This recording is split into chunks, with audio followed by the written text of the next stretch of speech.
Mga kapatid, kapag napakagulo na ng mga nangyayari, minsan kailangan ng mag-warning shot.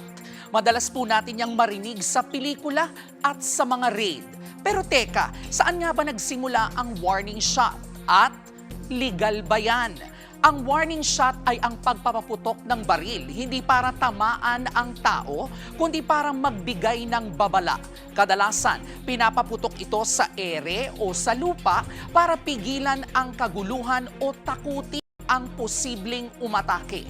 Noong unang panahon, ginagamit na ito ng militar at mga barko sa dagat.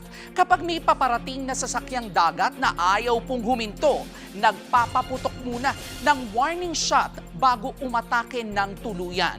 Pero delikado pa rin po ang warning shot dahil ang bala na pinaputok pataas, babalik din po pababa at pwede pa rin makapatay o makasugat.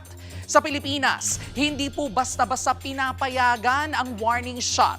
Sa rules ng law enforcement, dapat necessary at reasonable lang ang paggamit ng baril. Kaya maraming kaso ang sinusuri kapag may warning shot na pinaputok sa operasyon o gulo. At eto pa, sa ibang bansa, may police departments na ipinagbabawal na talaga warning shot dahil mas mataas daw ang risk nito kaysa benepisyo. Mga kapatid, tandaan po natin na ang warning shot ay hindi simpleng panakot lang. Isang maling putok pwedeng mauwi sa trahedya. At yan po ang ating K-Alaman. K? Okay.